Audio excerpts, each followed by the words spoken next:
Crazy things happen in Toronto, ladies and gentlemen, where a Delta airline crashed and landed upside down. I kid you not. I have never seen this happen before. We're going to get into some of the mechanics about this crash, and you're also going to hear from a pilot who's going to give their expertise about what they think may have taken place here. Let's go ahead and dive into this first clip here, ladies and gentlemen. When the news first broke, this is insane. Hey, good day. We are coming on the air with breaking news out of Toronto. Toronto Pearson Airport confirming that a Delta Airlines flight from Minneapolis-St. Paul had a serious incident during its attempted landing in Toronto. The airport issuing a ground stop for all flights there. And it's because of what you see right here. Early images showing the aircraft completely upside down. But the airport authority reporting, and this is incredible, that, quote, all passengers and crew are accounted for. I want to get straight to Tom Costello, our NBC News aviation correspondent. Tom, when you see that picture and you hear from the airport, and again, things are fluid at this hour, that everyone survived, it's quite incredible. What do we know right now? We can clearly see all that snow on the ground. This is a regional jet. As you may recall, it was a regional jet involved in the incident in Washington a couple of weeks ago. This was a CRJ, a 900, and that means it can carry somewhere between 75 and 80 passengers inbound from Minneapolis into Toronto. Weather at the time, 18 degrees and blowing snow. Apparently, as it came down and landed on the runway, something went wrong, and somehow this plane ended up upside down. Literally, you're looking at the bottom of the plane there. There's an incredible image right there as the plane is. We'll pause it here. So this was the first image that I saw about this incident, and I was like, holy smokes, Jesus Christ, the plane is upside down. Huey here is correct. That pilot is badass. No one died. And that's exactly what I was thinking. I am, very much grateful that everyone lived, that everyone survived. So that pilot did, I don't know. But it kind of reminded me of the movement. Did you ever see the movie with Denzel Washington? I think it's called Flight. Did everybody see that movie? It's loosely based on a true story. I always say loosely because, they be adding and stuff. But he was flipping the plane upside down and all that kind of stuff. Anywho, one thing they mentioned is the weather conditions, right? They said it's 18 degrees. I have to tell you guys, I'm not in Toronto. I'm here in Massachusetts, outside the Boston area. And I'll be the first to let you know this week has been incredibly cold and very windy. We lost power yesterday because of the wind speed. And it was powerful too, I went to open the door and the door was like, nope. I'm like, let me open nope, you're going back inside. So it was very windy here. And oftentimes with the weather patterns, it will come from Toronto, kind of dip down through that Buffalo, Chicago, Buffalo area, and it makes its way to Eastern Massachusetts. So we kind of get similar weather patterns. Luckily for us, we don't get as much snow because usually I think because we don't get the lake effect that they get in Toronto and Buffalo. We get a lake effect, but it's not that strong. So luckily we don't get as much snow as they do, but those winds are no joke. And I felt it yesterday. So it's been very cold and very windy. So just FYI. Let's get back into the story a little bit more here. Upside down, Toronto Pearson Airport firefighters on the scene very quickly and hosing it down.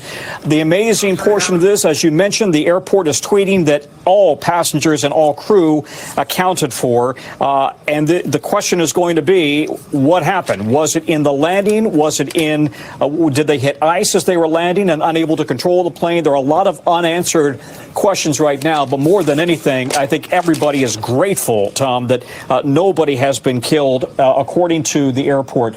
The Association of Flight Attendants has just tweeted that the union representing flight attendants is responding to an incident in Toronto with Delta Endeavour Flight 4819. That's the regional carrier for Delta. Crews are working this flight. We're working the flight, rather, and there are no fatalities, according to the union. We have had a series of aviation incidents of late, Tom, as you well know. The one here in Washington. We also had a terrible medevac plane crash in northeast Philadelphia with 7 dead there. We had 10 people killed in a crash just off the coast of Nome, Alaska. And now we have this incident. But thankfully, at the moment, no fatalities reported. And let's pause here because I want to go ahead and interject and get you to ask this question. What are they selling? It is February 2025. We're still kind of into the new year, in my opinion. And I've already covered, what is this, the 4th or the 5th plane crash on the show this year? What are they selling? Are we seeing, and I want you to start thinking about this, are we seeing an unusual amount of plane crashes in a short amount of time? Or is the media just choosing to cover it more? And I want you to hold on to that question, because remember, we know what they show us. And a lot of times, unless you live in a particular area, you may not hear about these things, especially if it's a small plane, unless it's on the local news. So ask yourself that question. Are we seeing more plane crashes than usual, or is this what they are just showing us? And is it that they weren't showing us all of them before, back to back to back to back? And I mentioned that because remember the train derailment in East Palestine, Ohio? So that was really big news. And as it should be, and a lot of people in East Palestine, Ohio, and in parts of Pennsylvania are still sick from the chemicals that have been released due to that derailment. But that wasn't the only derailment. Train derailments happen more often than people realize in the US. So you have to ask yourself, even with that, why is it that when other train derailments happen in this country, and there were also chemical issues, why weren't those national news like it was for East Palestine, Ohio? So once again, guys, ask yourself, what are they trying to show us? What are they trying to tell us at this point in time? We'll go on a little bit more here, and I have a couple other clips I want to show you about this. And Tom, we just got some new information. NBC News has confirmed that 8 people are injured. We know that one of those 8 is in critical condition right now. You mentioned a key piece of information there. This is flight 4819. I think that's what you said. This was a CRJ 900. Tom, the airport also tweeting that in the last week, they've gotten about 20 inches of snow, more than they received in all of November, December, and January combined. You can see those piles of snow there. Talk to me about the rescue effort there, because we saw those fire trucks out there shooting what looks like a fire suppressant on top of these planes, but we're talking about freezing conditions out there. They're going to do that immediately, because if they have a fuel tank rupture, they need to immediately. And by the way, there's some amateur video out there suggesting that there was quite a bit of heavy smoke immediately after this incident. Fire crews are going to be at the end or at the point of where that crash has occurred. I think the rule is they've got to be there within, I want to say it's 90 seconds, but I'm not positive. They're all governed by the same FAA, and the FAA regs and the Canadian regs are the same. They've got to have a very robust fire response very quickly. But that's amazing. You've got everybody out and some injuries, but no fatalities. It is, as we mentioned, this is operated by Endeavor. And as you know, most of the airlines have a kind of a subcarrier, if you will, that handles the regional flights. So that appears to be what that is. Then a regional flight for Delta Airlines, Minneapolis to Toronto in pretty rough landing conditions insofar as the snow on the ground. Anyway, Tom. So look at the ground conditions here. You can see the snow. Sometimes also, as it does here in Boston, sometimes there's ice underneath the snow. That's the worst, because you step out and you put your foot down and you're like, it's snow, I'm good. I got on my snow boots, not realizing there may be a layer of ice underneath the snow, and it go whoop, right? So keep that in mind as well. Now, we do have an update here, and thank you so much for sharing this, baby Ethernet. 18 people are injured with 3 in critical condition. That number has been updated. Thank you so much for that. I will say, though, the way the pilot managed to land this. Now, I want to show you what happened inside the cabin. So inside the cabin of the plane, you're going to see how everyone is kind of like, what the hell? Passengers exiting Delta plane that flipped upon landing in Toronto today. And this is, I believe, when they're upside down. Yes, when they're upside down. So you can see what the situation was inside the plane. Listen to this. Everything, drop it. Come on. Don't take no video. Take that phone away. Holy fuck. Holy fuck. Holy fuck. Oh my fucking God. Yo, I was just on this fucking plane. Oh my God.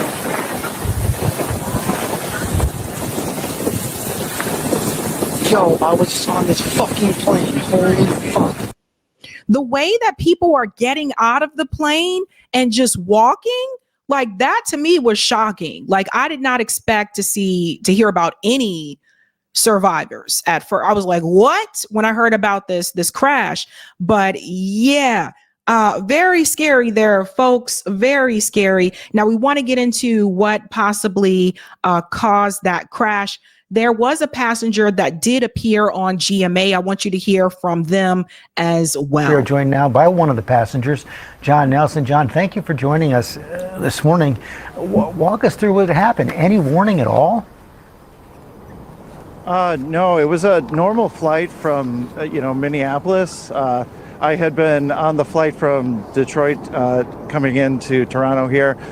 I was paying attention, watching out the window as we were coming in. I did notice, the winds were whipping pretty hard and the runways were snow covered. Did the pilot say anything? No, there was no warning. We were coming in for a landing, and when the plane came in, we hit the runway really hard and like extremely hard, and we kind of popped up and it felt like we were leaning to the left. And then what happened was it was just incredibly fast. There was a giant firewall down the side. I could actually feel the heat through the glass. And then we were going sideways. I'm not even sure how many times we tumbled, but we ended upside down. I was hanging there in my seatbelt upside down. So you're saying... And ladies and gentlemen, this is why they tell you to remain strapped in and seated until after the landing and they give you the okay to take off your seatbelt, because anything can happen when that plane hits that runway. So notice he said that the runway was snow covered. So my question is, who cleared the landing? Like how, there's that. And again, there's also the issue with the wind. It was very windy. I told you we felt it all the way over here in Massachusetts. The winds are not playing around. So you have to ask yourself, though, who said it was okay for that plane to land if the runway was all covered with snow, right? I don't know, but we need to ask that question. How many times do you think you flipped more than once? I'm not sure. It's at least once for sure. And then, so you're hanging upside down. How did you get out of your seat? Yeah, at that point, everybody was quiet for a moment or two, and then everybody was trying to scramble to make a sense of what just had happened. And so we released the seatbelts that kind of fell to the floor, which is now the ceiling, and helped the lady next to me get out of her seatbelt. And then you heard the flight attendants yelling, "Open the door, everybody take your stuff and, get out now," right? So they were professional. They were trying to get us out as quickly as possible. Everybody in the cabin was, I would say, relatively calm. We all worked together and got out of there as quickly as we could, because we could smell fuel as we were getting out of the plane. That's really remarkable. You're saying it was silent after you guys flipped over and then everybody pretty calm? Yeah, I mean, in the moment, it feels hard, but yeah, I would say that everybody worked together and we just helped each other get out of there. People tried to pick up phones as we were crawling out of the plane, and once we got out, that was when I took the video that you saw, and then shortly thereafter, there was another explosion from the far side of the plane, and firefighters and EMT were trying to get out of the way, and they were professional and on site very quickly. What was going So I guess it was a good thing that everybody was able to get off that plane before that other explosion happened. Eric actually does have that landing video. Eric, we can pull that up when you're ready to show people so they can see exactly how this plane like went upside down. But another thing I want to mention here as well, you know, obviously they're going to be looking for someone to blame with this particular incident. I mean, it's very scary. But again, ask yourself, what are they selling? Why do we keep hearing all these stories about the plane crashes back to back? Even that the medic plane in Philadelphia.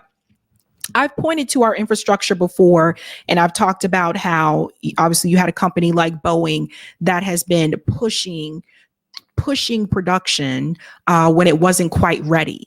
And there were two whistleblowers that were going to testify against Boeing. And of course, we know what happened to them, right? All of a sudden they were dead, right? So there's those types of things. But at the same time, when you think about this particular situation, this wasn't really about production. And I'll show you that in just a second. But first, we have that landing video, and then I'll show you who actually made this plane.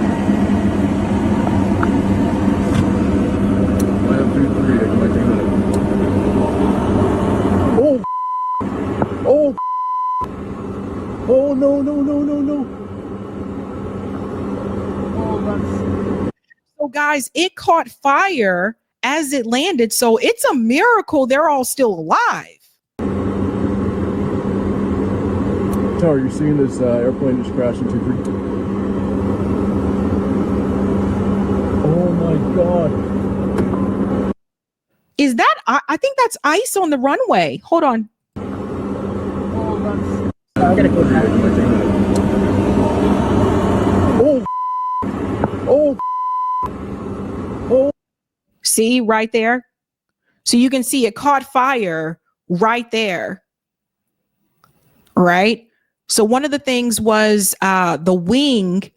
People are talking about the wing and why did that break away? I do want to show you this part here, a little bit more details, what we know about the Toronto plane crash. This is coming from the New York Times. I want to dive into this part here.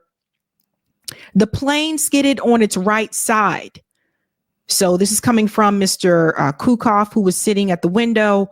So again, this is the plane's roof became its floor. So the plane skidded on its right side. That's when they started to see the flames there as the plane hit the ground, eventually ended belly side up. How the aircraft flipped upside down after the landing. As the plane approached the runway, the landing gear appeared deployed. So you can see that here in the picture.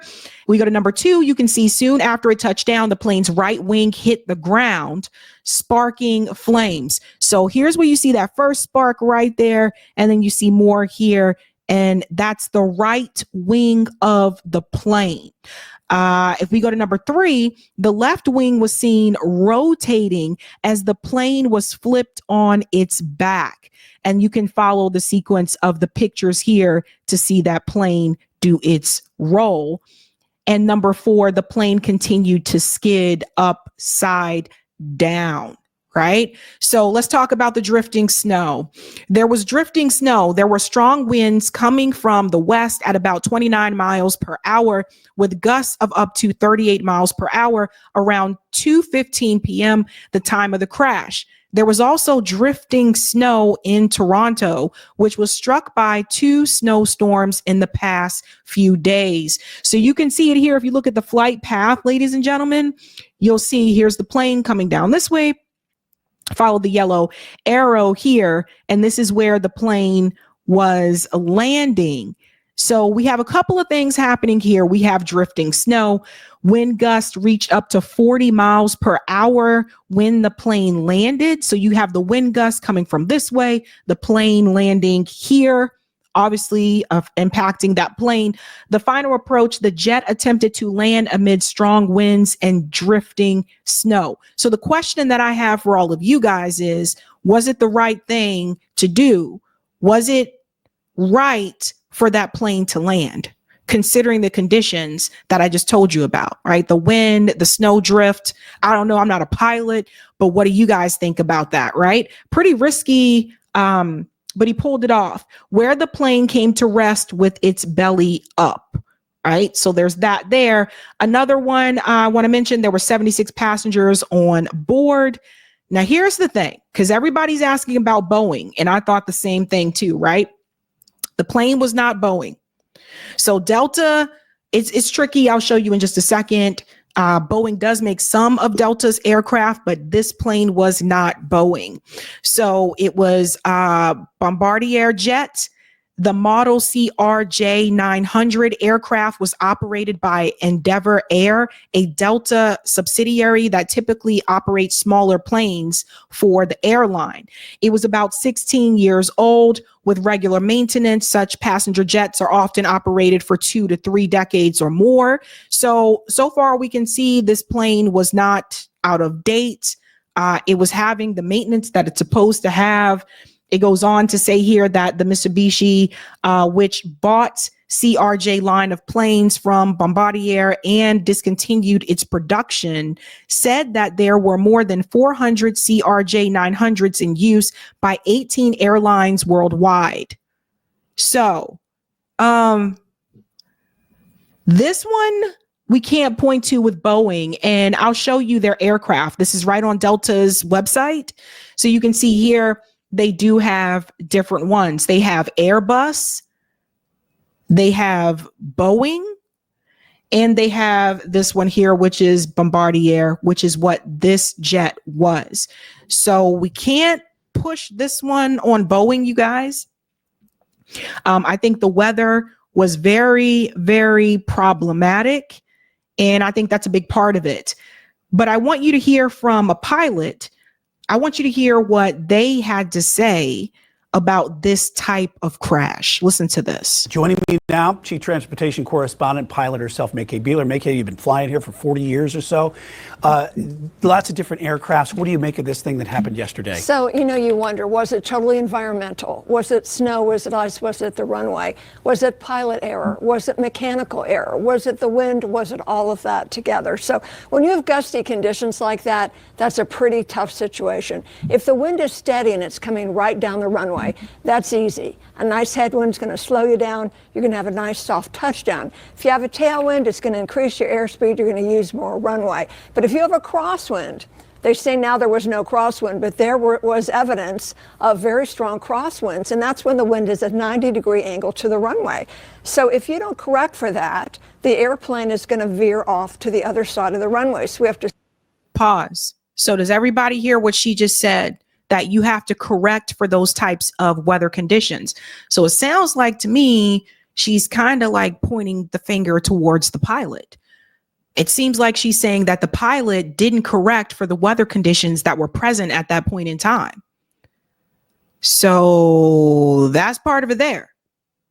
Think about that for a second. Steer the airplane to stay on the center line. So a lot of work goes into a crosswind. Now, a steady wind is okay. We know the wind is steady at 15 or 20 or 30, but it gusts, that's unpredictable. It can come and go when you're least expecting it, and it can veer in direction. It can be variable, so it's kind of a gamble. We've seen some of the videos here while that it was a hard landing that had, especially on the right side, where it looked like maybe they came in late on the runway, a little steeper altitude, but the wind gusts have really affected how you're coming in, but you have to account for that as a pilot when you're landing. Yeah, absolutely. It does look like the airplane was on a nice stable approach coming down, but unfortunately landed, according to video and according to experts, it landed really hard. And then the right gear collapsed, the wing hit, the left wing was still generating lift, so the airplane turned over.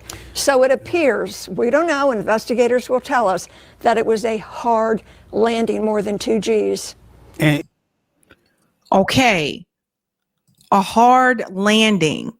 And again, that could be because of the weather conditions. Very scary, you guys. Like, I don't know about you guys, but honestly, that's scary. That is scary. Now, I am happy that so far everyone has survived. So far, we knock on wood. So far, everyone survived that landing, that crash, but that was scary. I had never seen that happen before, for a plane to just flip upside down like that while it's like on the runway. And I don't know, but all I can say is this. It is very important that you keep that seatbelt on until they clear you to remove it. But what is really happening, folks? What's really happening with these planes? Why are we getting all these plane crashes back to back to back to back? I think I covered 3 in 1 week. Why is this happening? And what is the media trying to tell us? What is corporate media trying to tell us something? Is part of it to do with weather conditions? Is part of it to do with maintenance? What is happening in the skies? And what are they selling? Because when I see these stories back to back, especially if you're a person that doesn't like to fly, this doesn't really make you feel more comfortable about flying if you have to. But if you do like to fly, what are you thinking? What are you feeling about this right now? Because it's almost as if they're trying to make people afraid to fly. That's almost what it feels like, right? And we've heard of train crashes and all that too, but this is quite a bit, and it almost makes me feel like there's an agenda here. And it doesn't necessarily mean that there is, but there could be. So I want you guys to ask that question when it comes to corporate media. Why is it that we're seeing all these plane crashes back to back to back to back coming into 2025? And I'll have to look this up. I'm curious to see how many plane crashes there were last year. And if I look this up and I see that there were more last year than this year, I don't know. We still have the rest of this year to go. But I'm curious to see if they just weren't covering it. And if that's the case, we need to ask why. Hey guys, this was a Sabby clip. If you like what you saw, hit that like button and subscribe.